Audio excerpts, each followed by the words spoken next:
जय हिंद साथियों, स्वागत है आपका अपने यूट्यूब चैनल शिक्षा सागर अकेडमी पे। कैसे हैं साथियों आप? आशा करता हूँ वो बहुत अच्छे, मस्त और स्वस्थ होंगे। आपकी पढ़ाई बहुत ही बढ़िया और बेहतरीन ढंग से चल रही होगी। साथियों, जैसा कि आरपीएफ कांस्टेबल की नोटिफिकेशन भी आ गई है और उसी हिसाब से साथियों हमने रीजनिंग का प्रैक्टिस सेट चालू भी कर दिया है। तो साथियों, आज हम रीजनिंग का प्रैक्टिस सेट 4 करने वाले हैं। इससे पहले मैंने रीजनिंग का प्रैक्टिस सेट 3 करवा दिया हूँ। तो जितने स्टूडेंट नए हैं, अभी वो रीजनिंग का प्रैक्टिस सेट नहीं देखे हैं, तो वीडियो चैनल के अंदर है, आप जाकर के देख सकते हैं। साथियों, आज मैं रीजनिंग का प्रैक्टिस सेट 4 करवाने वाला हूं। यह साथियों उत्तर प्रदेश पुलिस तथा एसएससी रेलवे में पूछे गए प्रश्न हैं। तो जितने प्रश्न साथियों आरपीएफ कांस्टेबल जो 2018 में पेपर हुआ था उससे रिलेटेड प्रश्न हैं। तो साथियों, जितने भी प्रश्न बहुत ही महत्वपूर्ण है। अगर आप वीडियो को बहुत ही ध्यान से और कंटिन्यू देखेंगे तो आप जरूर एग्जाम में सफलता प्राप्त करेंगे। तो चलिए साथियों, बिना किसी देरी के प्रश्नों की ओर बढ़ते हैं। साथियों, स्क्रीन के आपको प्रश्न नंबर 1 दिख रहा होगा कि नीचे दी गई श्रृंखला श्रेणी में प्रश्नवाचक चिन्ह के स्थान पर कौन सी संख्या आएगी। साथियों, बहुत ही बढ़िया प्रश्न है कि नीचे दी गई श्रृंखला श्रेणी में प्रश्नवाचक चिन्ह के स्थान पर कौन सी संख्या आएगी। अब जैसे साथियों 13 से 35 बना, 35 से 57, 57 से 79, 79 से 911 और 911 से 1113। अब इसके बाद में साथियों क्वेश्चन मार्क के स्थान पे क्या आएगा। तो साथियों, पहले ऐसे सवाल को हमें ज्ञात करने के लिए क्या करना पड़ेगा। चलिए, इसका पहले हम पहला मेथड देखेंगे। अगर इस मेथड से इसका उत्तर आ जाएगा तो ठीक है, नहीं तो हम दूसरा मेथड इस्तेमाल करेंगे। तो देखते हैं साथियों, 13 से जो 35 बना है ये कैसे बना है। पहले हम पहले वाला मेथड देखते हैं। जैसे पहले हम पहला वाला अंक लेंगे। जैसे 13 है तो 13 के आगे जो 1 लिखा है साथियों ये वाला लेंगे। तो 1 को अगर हम +2 करेंगे तो यहाँ पे 3 हो रहा है। +2 करेंगे साथियों तो 3 हो रहा है। अब 3 को हम 5 में ले जाएंगे तो 5 में करेंगे +2 करेंगे तो 3 2 5 हो रहा है। अब 5 को हम 7 में ले जाएंगे तो +2 करेंगे तो 5 2 7 हो रहा है। अब 7 को हम +2 करेंगे तो 9 हो गया, 7 2 9 हुआ। उसके बाद में 9 को हम 11 में ले जाएंगे तो 9 2 11 यानी +2 यानी पहले वाला मेथड तो ये बैठ गया। अब हम लास्ट वाला मेथड बना के देखते हैं। तो साथियों लास्ट में क्या है, पीछे वाला अंक इसका 3 है। अब 3 का हम 5 से मेल करेंगे तो देखिए 3 को हम 5 से किए तो +2 हुआ। अब 5 को 7 किए तो +2 हो रहा है साथियों। अब 7 को 2 करेंगे तो +2 हो रहा है। और उसके बाद में 9 को +2 करेंगे तो 11 हो रहा है और 11 को +2 करेंगे तो 13 हो रहा है। तो बस ठीक इसी प्रकार अब हम जो यहाँ पे लास्ट वाला अंक था 11 वाला, अब इसका हम +2 करेंगे तो 11 और 2 13, तो 13 यहाँ पे आएगा। अब इसके बाद में जो लास्ट में ये 13 था, अब 13 में +2 करेंगे तो 15 आएगा। क्या आएगा साथियों? 15 आएगा। तो ऑप्शन में अगर कहीं पे 13 15 दिख रहा है तो उसका राइट आंसर हो जाएगा। तो साथियों ऑप्शन में ऑप्शन नंबर ए है, तो इसका सही उत्तर ऑप्शन नंबर ए है।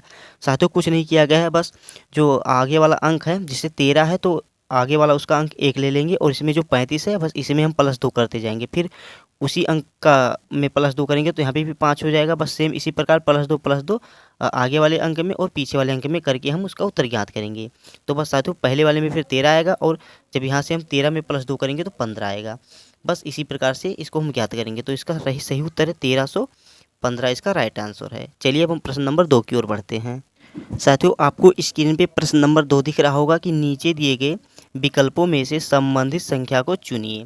साथियों प्रश्न के नीचे दिए गए जो विकल्प हैं इनमें संबंधित संख्या को चुनना है। मिसिंग नंबर से संबंधित प्रश्न साथियों प्रश्नवाचक चिन्ह के स्थान पे क्या आएगा। अब जैसे 65 है, 65 से जो 900 बना है साथियों बस ठीक इसी प्रकार 53 से क्वेश्चन मार्क के स्थान पे क्या आएगा। तो चलिए इसे हम ज्ञात करते हैं। साथियों देखते हैं 65 से 900 कैसे बना। इसको ज्ञात करने के लिए बहुत ही आसान ट्रिक है साथियों। देखिए 65 जो है इसको आपस में हम गुणा करेंगे तो 6 × 5 तो 6 पंचे 30। अब 30 का अगर हम वर्ग कर देंगे तो क्या प्राप्त होगा, 30 तियाँ तो 3 त्रिका 9, तो यानी 30 तियाँ 9, 30 तिसैम कितना होगा साथियों 900 होगा। तो बस 900 ये हो गया। अब इसी प्रकार हम 53 का देख लेते हैं। तो 5 और गुणे 3 इनका आपस में अगर हम मल्टीप्लाई करेंगे तो 5 तियाँ 15 होगा और 15 का अगर वर्ग करेंगे तो 15 15 ही हम 225 होता है। तो क्या होगा साथियों 225। तो ऑप्शन में ऑप्शन नंबर डी यहाँ पे दिख रहा है 225। तो साथियों 225 जो इसका राइट आंसर हो जाएगा। बस इसी प्रकार इसको हम ज्ञात करेंगे। साथियों आपस में अंकों को गुणा करेंगे, गुणा करने के बाद जो अंक प्राप्त होगा उसका वर्ग करेंगे, वर्ग करने के बाद जो उत्तर आएगा वही इसका आंसर हो जाएगा। तो बस इसी प्रकार इसको ज्ञात करेंगे। चलिए प्रश्न नंबर 3 की ओर बढ़ते हैं। साथियों स्क्रीन पे प्रश्न नंबर 3 दिख रहा है कि उस वेन आरेख का चयन करें जो दिए गए वर्गों के बीच संबंध को दर्शाता है। साथियों वेन आरेख से संबंधित बहुत ही महत्वपूर्ण प्रश्न होते हैं, एग्जाम का फेवरेट प्रश्न होता है। एग्जाम में जरूर इस प्रकार के प्रश्न पूछे जाते हैं और ज़्यादातर बच्चे वेन आरेख का संबंध सही रूप से नहीं दर्शा पाते हैं और उनका उत्तर जाकर के वेन आरेख में गलत हो जाता है। तो साथियों हमें एग्जाम से पहले इतना बढ़िया से पढ़ के जाना है कि एग्जाम में हमारा कोई छूटे ना। और पहली बात तो साथियों एग्जाम हॉल में जब बैठना तो एकदम फ्री माइंड होकर बैठना। चलिए साथियों, भी परीक्षा तो काफ़ी लंबी है, तब तक मैं आपको बढ़िया से प्रैक्टिस सेट करवा दूंगा जिससे आप एग्ज़ाम को बढ़िया से क्लियर कर सकें। तो साथियों अगर आपको वीडियो अच्छा लग रहा है तो प्लीज़ आप वीडियो को लाइक कर देना और साथ ही अगर आप चैनल पर हैं तो प्लीज़ चैनल को सब्सक्राइब कर लेना और इस वीडियो का लिंक अपने दोस्तों के साथ शेयर जरूर करना। तो चलिए साथियों, इस प्रकार के हम वेन आरेख को कैसे दर्शाएंगे। देखिए साथियों, दिया गया है देश, राज्य और शहर। साथियों इनका हमें वेन आरेख के रूप में सही संबंध को दर्शाना है। तो देखिए पहले हम क्या करेंगे, पहले जो देश, राज्य और शहर है, सबसे पहले हम वेन आरेख को बनाने से पहले हम पहले वाले का वेन आरेख बनाएंगे। तो पहले वाले का वेन आरेख हम बना लेते हैं। जैसे मान लीजिए ये देश है, तो देश को हम बना लिए, यहाँ पे छोटा सा वेन आरेख देश का बना लिए। अब इसके बाद में जो राज्य है, अब हम देखेंगे देश का राज्य से क्या संबंध है। तो हाँ साथियों, देश का राज्य से संबंध होता है। तो साथियों राज्य वाले को हम इस प्रकार वेन आरेख में लिखेंगे। अब चलिए अब हम शहर वाला मेल करते हैं कि देखते हैं शहर वाला इससे मेल खाता है कि नहीं। तो साथियों देश, राज्य और शहर, साथियों इससे भी यह मेल खा रहा है। तो साथियों अब शहर वाले का भी हम बना लेंगे। अब इसमें हम शहर वाला कर लिए। अब देखिए साथियों, अब इसमें कौन कौन सा कैसे बन रहा है। देखिए किसी भी देश का निर्माण करना है तो हमें पहले साथियों शहर की आवश्यकता होगी, शहर के बाद एक राज्य की आवश्यकता होती है और कई राज्य मिलकर के एक देश का निर्माण करते हैं। तो साथियों जो ये इसमें छोटा वाला खाना है, ये छोटा वाला साथियों डायग्राम जो है यह हो गया शहर का, या किसका हो गया, शहर का हो गया। अब इसके बाद में जो बचा लाल वाला बीच में मैंने लिखा है जो डायग्राम बनाया है, ये हो गया राज्य का। ये किसका हुआ साथियों, ये राज्य का हो गया। अब इसके बाद में जो बड़ा वाला डायग्राम बचा साथियों, ये बड़ा वाला हो गया है देश का। तो साथियों ये देश का हो गया। बस ठीक इसी प्रकार हम डायग्राम को बनाएंगे। पहले साथियों हम डायग्राम बना लेंगे, उसके बाद में यदि एग्जाम में पूछे कि कौन सा डायग्राम किसको निरूपित यानी किसको चिन्हित करता है, तो साथियों हम इस प्रकार से ज्ञात करेंगे। बहुत ही आसान होता है साथियों। जैसे अब हम कोई भी चीज़ ज्ञात करेंगे तो सबसे पहले हम उसकी छोटी इकाई देखेंगे। तो किसी देश को निर्माण करने में शहर की भूमिका होती है, यानी शहर, और फिर देश के राज्य के अंदर कई शहर आते हैं। तो साथियों शहर और शहर से राज्य का निर्माण होता है और कई राज्य मिलकर के एक देश का निर्माण करते हैं। तो बस इसी प्रकार से हम वेन आरेख को भी निकाल लेंगे। बहुत ही आसान होता है साथियों वेन आरेख। इसके बारे में अलग से मैं एक वीडियो यानी इसका एक अलग से क्लास लूँगा, उसमें आपको बहुत ही बढ़िया से समझाऊंगा। चलिए प्रश्न नंबर 4 की ओर बढ़ते हैं। प्रश्न नंबर 4 है कि किसी कूट भाषा में इम्पटी को, साथियों इम्पटी को KCRWR लिखा जाता है, तो उसी कूट भाषा में NFOZU को क्या लिखा जाएगा। साथियों इम्पटी को KCRWR लिखा जाता है तो NFOZU को क्या लिखा जाएगा, कूट भाषा में पूछा है साथियों। तो चलिए इसे हम ज्ञात करते हैं। देखिए पहले हम लिखेंगे EMPTY। अब इसको हम, ये जो इम्पटी को क्या लिखा है तो KCRW और R लिखा है। अब हम इन्हें ज्ञात करते हैं। इसका हम साथियों क्या करेंगे तो क्रॉस करेंगे। तो देखिए अब E का साथियों C हो गया और M का K हुआ। तो क्या हुआ साथियों, E से अगर C बना है तो क्या हुआ, -2 हुआ है, और M से साथियों K हुआ तो यहाँ पे भी -2 हुआ। अब P का देख लेते हैं साथियों, P से R बना। साथियों P से जो R बना है तो यहाँ पे क्या हुआ, QR। तो यहाँ पे साथियों +2 हो रहा है, यहाँ पे +2 हुआ। अब जो यहाँ पे W है साथियों और ये Y है, इसका भी यहाँ पे क्या हुआ तो -2 हुआ, और T का R से साथियों क्या हुआ तो RST। तो यानी T से भी साथियों क्या हुआ, -2 हुआ है। बस इसी प्रकार इसका भी हम ज्ञात कर लेंगे। चलिए साथियों अब हम N, F, O, Z और U इसको ज्ञात करते हैं। चलिए अब हम इसका क्रॉस करते हैं। देखिए अब हम F का क्रॉस करेंगे और N का क्रॉस करेंगे। तो पहले हम F से -2 करेंगे तो क्या आएगा साथियों, F से अगर -2 करेंगे तो D आएगा। अब उसके बाद में N से अगर हम -2 करेंगे तो साथियों क्या होगा, L मिलेगा। उसके बाद में अगर हम O में +2 करेंगे तो हमें Q मिलेगा, O में +2 करने पे Q मिलेगा। अब U और Z का क्रॉस करेंगे। अब U में -2 करेंगे तो क्या होगा, S मिलेगा, और Z में -2 करेंगे तो X मिलेगा। अब हमें क्या मिला साथियों, तो हमें साथियों DLQSX मिला। तो ऑप्शन में देखते हैं कि DLQSX कहाँ पे मिला, तो ऑप्शन नंबर A यहाँ पे नहीं होगा, DLQ ये भी नहीं मिल रहा है साथियों। Option number C D S ये नहीं मिल रहा है, तो option number D D L Q S X, ये ऑप्शन नंबर डी यहाँ पे मिल रहा है, तो ऑप्शन नंबर डी इसका राइट आंसर हो जाएगा। बस इसी प्रकार इसको हमें ज्ञात करना था साथियों। चलिए प्रश्न नंबर 5 की ओर बढ़ते हैं। साथियों स्क्रीन पे आपको प्रश्न नंबर 5 दिख रहा है कि निम्नलिखित प्रश्न में प्रश्नवाचक चिन्ह के स्थान पर कौन सी संख्या आएगी। बहुत ही बढ़िया प्रश्न है साथियों। अब जो साथियों यहाँ पे प्रश्नवाचक चिन्ह के स्थान पे कौन सी संख्या आएगी, जैसे 27, 42 और यहाँ पे प्रश्नवाचक चिन्ह के स्थान पे क्या आएगा, हमें किस प्रकार ज्ञात करेंगे। जैसे यहाँ पे 27 आया है और दूसरे वाले में 42 आया है और तीसरे वाले में हमें प्रश्नवाचक चिन्ह के स्थान पे क्या लाना है। तो साथियों इसे हम ज्ञात कैसे करेंगे, चलिए इसे ज्ञात करते हैं। तो साथियों इसे ज्ञात करेंगे तो 25 में अगर 12 जोड़ेंगे साथियों तो 27 नहीं बनेगा। तो देखिए इसे हम कैसे करेंगे, 25 को हम साथियों क्या करेंगे, तो जो सामने 1 है इससे हम गुणा करेंगे, तो 25 गुणे 1, तो 25 गुणे 1 तो 25 होगा, और फिर लास्ट में जो 2 है साथियों तो इसे हम इसे जोड़ देंगे, तो 25 से कम 25 और प्लस 2 बराबर 27। बस ठीक इसी प्रकार इसका भी हुआ है।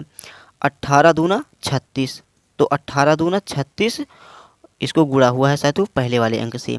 उसके बाद में 18 दूना 36 और लास्ट में 6 बचा, तो 6 को हम जोड़ देंगे, तो 36 छः क्या होगा साथियों, 36 छः 42 होगा। बस ठीक इसी प्रकार हम करेंगे 19 का।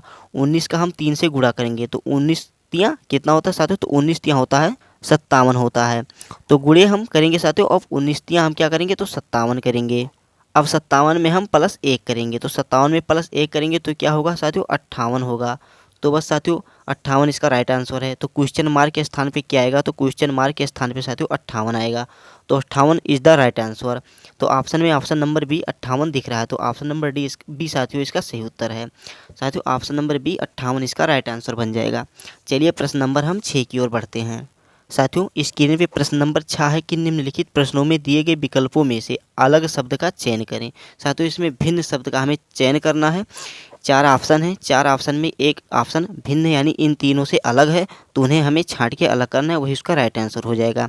तो ऐसे प्रकार के प्रश्नों को हम ज्ञात करने के लिए पहले हम उन शब्दों का मेल करेंगे कि देखिए वह शब्द किससे मेल खा रहा है, तो और जो मेल नहीं खा रहा तो वही उसका उत्तर हो जाएगा। चलिए देखते हैं साथियों। ऑप्शन ए है बढ़ई, तो बढ़ई साथियों एक प्रकार का आर्ट है। आर्ट है यानी साथियों एक प्रकार का कला है। उसके बाद वास्तुकार भी एक प्रकार का आर्ट है, पत्रकार भी एक प्रकार का कला है। लेकिन नौकरी क्या है साथियों, नौकरी एक आवश्यकता है। नौकरी के लिए साथियों हमें आवश्यकता पड़ती है कि हमें नौकरी करनी है, तो नौकरी इसमें सबसे भिन्न है। तो साथियों बढ़ई, वास्तुकार और पत्रकार ये तीनों हैं जो हैं ये साथियों कला से संबंधित हैं। और इसके बाद में जो नौकरी है यह आवश्यकता से संबंधित है। तो ऑप्शन नंबर डी साथियों नौकरी इससे भिन्न है, तो नौकरी इसका राइट आंसर हो जाएगा। चलिए प्रश्न नंबर 7 की ओर बढ़ते हैं। साथियों प्रश्न नंबर 7 है कि नीचे दी गई अक्षर श्रृंखला श्रेणी में रिक्त स्थान को पूर्ण कीजिए। साथियों दिया है जो रिक्त स्थान है इसे हमें पूर्ण करना है। तो इस प्रकार के प्रश्नों को ज्ञात करने के लिए पहले हम इन प्रकार के वर्ड को यानी अल्फ़ाबेट को गिन लेंगे। तो चलिए साथियों इन अल्फ़ाबेट को हम पहले गिनेंगे। तो देखिए 1 2 3 4 5 6 7 8 9 10 11 12 टोटल 12 हैं। अब इनको हम चाहे तो 4 पार्ट में डिवाइड कर लें या 2 पार्ट में डिवाइड कर लें या 3 पार्ट में डिवाइड कर सकते हैं। तो साथियों इन्हें हम 4 पार्ट में डिवाइड करें या 3, चलिए मान लीजिए इसे हम 3 पार्ट में डिवाइड करेंगे। 1 2 3 1 2 3 1 2 3 1 2 3 ये बचा। अब हम इनमें रिक्त स्थान को भरेंगे। अब इस प्रकार के प्रश्न को हम कैसे ज्ञात करेंगे, देखिए ए बी, अब इसके बाद में यहाँ पे सी लिखा है। तो हम क्या करेंगे साथियों इस प्रकार के डायग्राम को हम अल्फ़ाबेट रूप में भरेंगे। अब जैसे ए बी, बी के बाद क्या आएगा तो सी आएगा। अब सी के बाद साथियों क्या आता है, तो सी के बाद डी आएगा। अब यहाँ पे ई और डी के बाद साथियों अब ई है तो ई के बाद क्या लिखेंगे साथियों हम, अब साथियों डी के बाद हम यहाँ पे ई लिखेंगे। अब ई के बाद साथियों क्या लिखेंगे हम, ई हो गया। ई के बाद यहाँ पे एफ आया तो एफ के बाद हम क्या लिखेंगे जी लिखेंगे। अब जी के बाद साथियों एच आता है। तो साथियों अल्फ़ाबेट रूप में हमें भरना था सी डी ई जी एच। तो साथियों देखते हैं कि हमने क्या क्या भरा, सी भरा, डी भरा, ई भरा, जी भरा, एच भरा। तो अब हम यहाँ पे देखते हैं कि ऑप्शन में कौन सा ऑप्शन मेल खा रहा है, C D E G H. साथियों ऑप्शन नंबर ए ही मेल खा रहा है, तो ऑप्शन नंबर ए इसका सही उत्तर है। देख लेते हैं कि ऑप्शन नंबर बी और सी भी मेल खा रहा है कि नहीं। तो साथियों option number B C D E नहीं खा रहा है, ये भी नहीं, ये भी नहीं। तो साथियों ऑप्शन नंबर ए इसका राइट आंसर है। चलिए हम प्रश्न नंबर 8 की ओर बढ़ते हैं। स्क्रीन पे आपको प्रश्न नंबर 8 दिख रहा होगा कि नीचे दिए गए विकल्पों में से संबंधित शब्द को चुनिए। संबंधित शब्द को चुनना है साथियों, शब्द एनोलॉजी से संबंधित प्रश्न है। एग्जाम का फेवरेट प्रश्न साथियों, एग्जाम में जरूर पूछा जाता है। आरपीएफ तथा यूपीपी का तो फेवरेट क्वेश्चन है साथियों। इस प्रकार के क्वेश्चन आपको जीके जी से रिलेटेड पूछ लेगा, या मिसिंग नंबर से पूछ लेगा, या स्क्वायर के रूप में पूछ लेगा। कई प्रकार के साथियों इससे संबंधित प्रश्न पूछे जाते हैं। तो साथियों यहाँ पे साथियों शब्द एनालॉजी से पूछा गया प्रश्न है। तो इसे हम कैसे ज्ञात करेंगे, देखिए तितली है, तितली का संबंध इल्ली से है, तो भेड़ का संबंध किससे होगा, क्वेश्चन मार्क के स्थान पे क्या आएगा। तो साथियों इसे हम कैसे ज्ञात करेंगे, जो तितली जो होती है, तितली के बच्चे को हम क्या कहते हैं, तो तितली के बच्चे को इल्ली कहते हैं। तो तितली के बच्चे को इल्ली कहेंगे, तो भेड़ के बच्चे को क्या कहा जाएगा, तो भेड़ के बच्चे को साथियों बिल्ली तो कहेंगे नहीं। शावक तो साथियों शेर के बच्चे को कहते हैं, शेर के बच्चे को शावक कहेंगे। मेमना साथियों भेड़ के बच्चे को कहेंगे, भेड़ के बच्चे को साथियों मेमना कहेंगे। और कबूतर तो कबूतर का ही बच्चा होता है। तो ऑप्शन में ऑप्शन नंबर बी इसका राइट आंसर बन जाएगा साथियों। क्या होगा, भेड़ के बच्चे को हम मेमना कहेंगे, मेमना इसका राइट आंसर है। तो भेड़ के बच्चे को मेमना कहा जाएगा। ऑप्शन नंबर बी इसका सही उत्तर है। चलिए प्रश्न नंबर 9 की ओर बढ़ते हैं साथियों। स्क्रीन पे प्रश्न नंबर 9 है कि एम की माँ आर की केवल एक पुत्री है। जो साथियों एम की माँ है वह आर की केवल एक पुत्री है। ए आर का इकलौता पुत्र है। ए जो है आर का इकलौता पुत्र है। एम का ए से क्या संबंध है साथियों, एम का ए से साथियों किससे, ए से एम का क्या संबंध है, यह पूछा है एग्जाम में। तो चलिए इस प्रकार के प्रश्न को हम कैसे ज्ञात करेंगे साथियों। इन्हें ज्ञात करने के लिए पहले हम डायग्राम बनाएंगे, क्योंकि एग्जाम में हमें साथियों सोचने का टाइम ज़्यादा नहीं मिलता। तो अगर हम डायग्राम बढ़िया से बना लेंगे तो क्वेश्चन को बहुत जल्दी हल कर देंगे। तो चलिए इसका हम डायग्राम बनाएंगे। चलिए इसे हम कैसे ज्ञात करेंगे साथियों। पहले क्या बोला है कि एम की माँ आर की केवल एकमात्र पुत्री है। मान लीजिए ये एम हो गया, इसकी जो माँ है, माँ होगी साथियों, यहाँ पे हम माँ लिख देंगे। एम की माँ जो साथियों आर की, किसकी, तो आर की। साथियों ये आर लिखा है, आप समझ जाइएगा। तो एम की माँ आर की एकमात्र पुत्री है। थोड़ा इसको हम ढंग से लिख दे रहे हैं।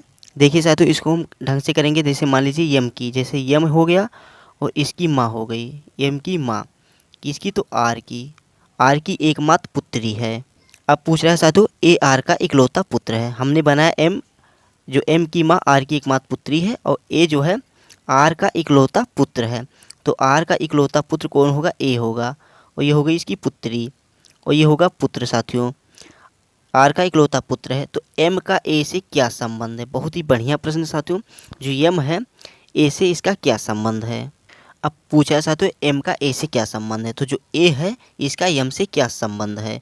तो साथियों एम से क्या संबंध है, तो साथियों जो इसका संबंध हो सकता है भांजा भी हो सकता है और भतीजा भी बन सकता है। तो ऑप्शन में साथियों देखते हैं भांजा या भतीजा है कि नहीं। तो ऑप्शन में भाई है, बहन है, साला है, तो ये तीनों होंगे नहीं। ऑप्शन नंबर डी जो है निर्धारित नहीं किया जा सकता। इसका राइट आंसर ये होगा कि निर्धारित नहीं किया जा सकता। यदि ऑप्शन में भांजा भतीजा कुछ होता तो उसका राइट आंसर वह हो जाता, लेकिन ऑप्शन में ऑप्शन नंबर डी निर्धारित नहीं किया जा सकता, तो इसका राइट आंसर यही होगा।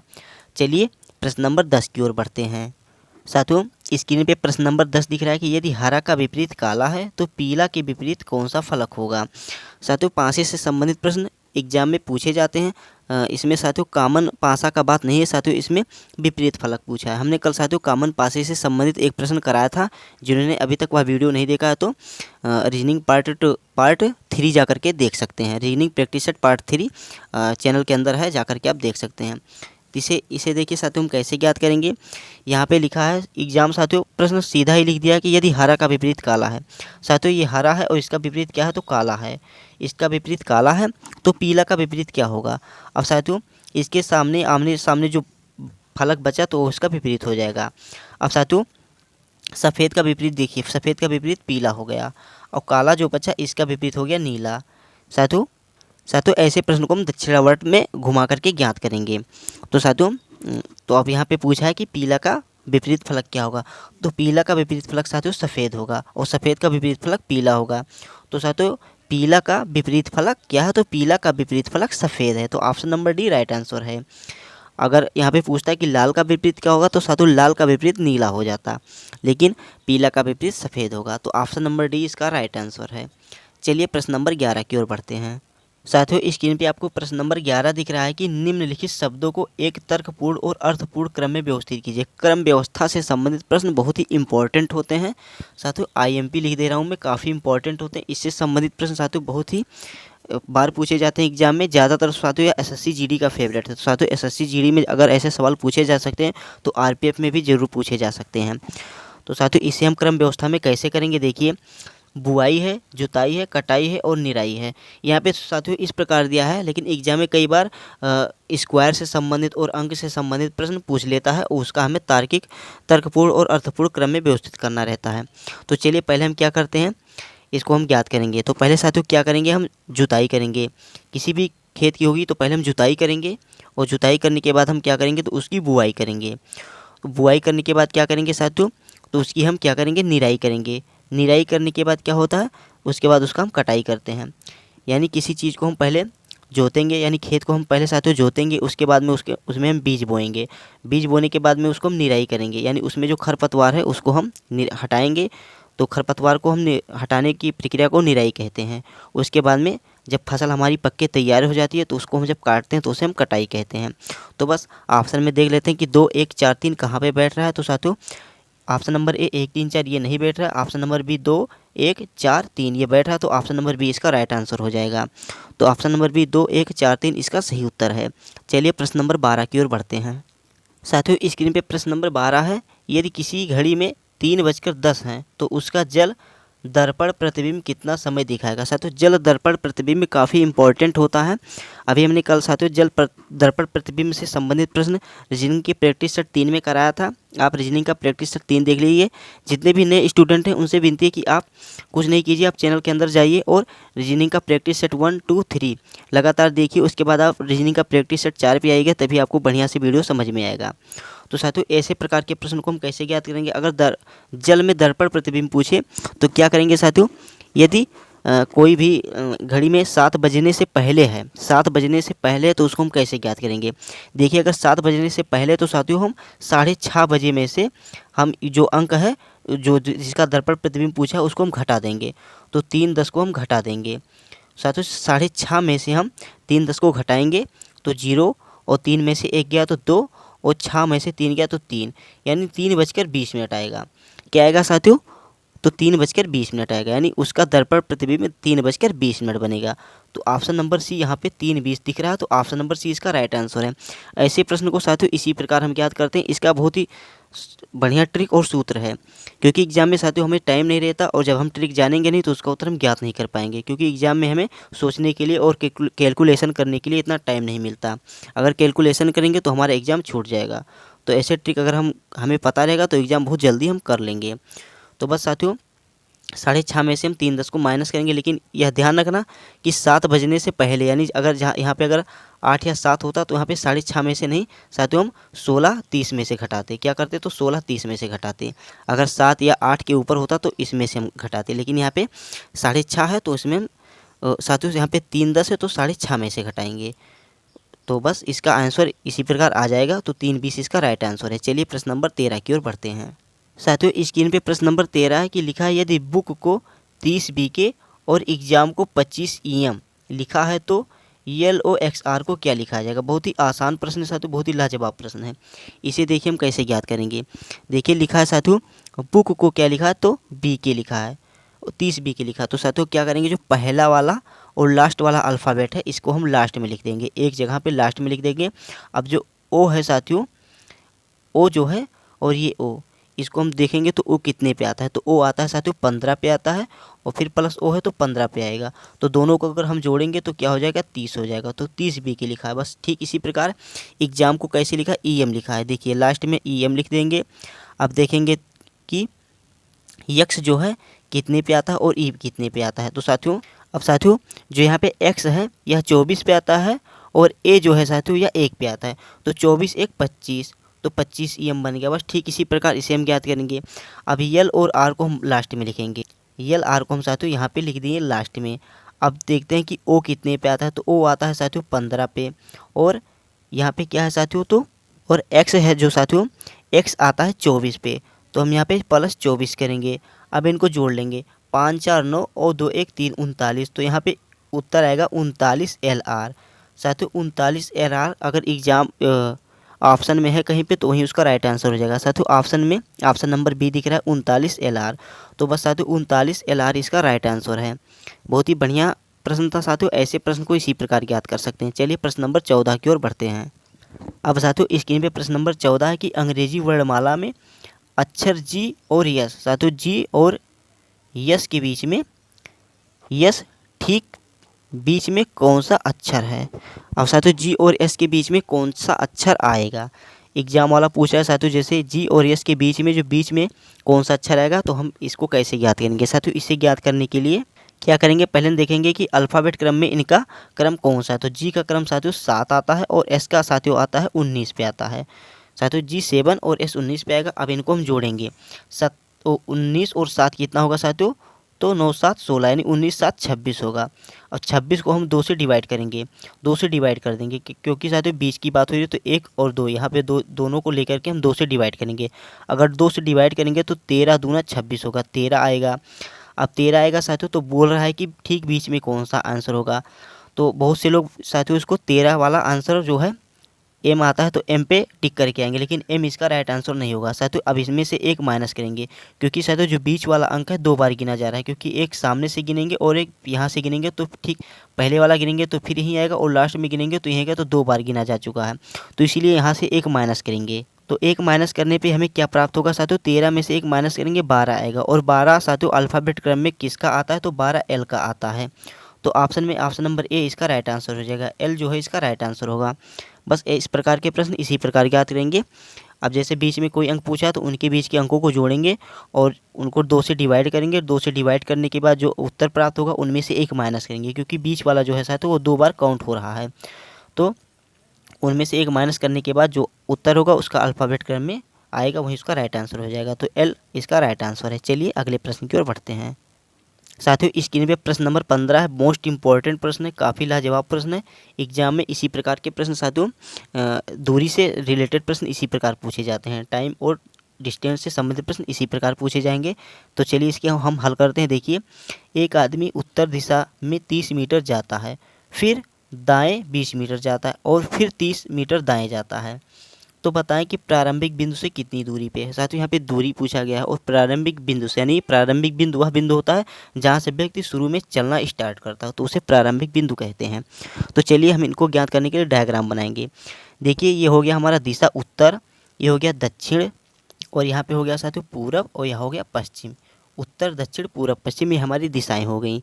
तो एक आदमी है उत्तर दिशा में, कहाँ पे साथियों, मान लीजिए ये बिंदु है और यहाँ से उत्तर दिशा में 30 मीटर जाता है। तो 30 मीटर कहाँ उत्तर दिशा में गया साथियों, 30 मीटर उत्तर दिशा में गया।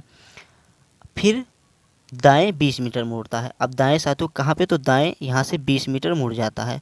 कितना मुड़ा, तो 20 मीटर साथियों दाएं मुड़ा, दाएं 20 मीटर मुड़ जाता है। फिर उसके बाद वह दाएं 30 मीटर मुड़ता है, फिर साथियों दाएं 30 मीटर मुड़ जाता है। सेम इसी रिलेटेड इसी बराबर में दाएं 30 मीटर घूम गया। तो पूछा कि तो बताएं प्रारंभिक बिंदु से कितनी दूरी पे है। इसका प्रारंभिक बिंदु यहाँ से ये है साथियों, और यहाँ से व्यक्ति चलना स्टार्ट किया था। यहाँ से चला 30 मीटर साथियों उत्तर में गया, वहाँ से दाएं मुड़ा 20 मीटर आया, फिर वहाँ से दाएं मुड़ा 30 मीटर आया।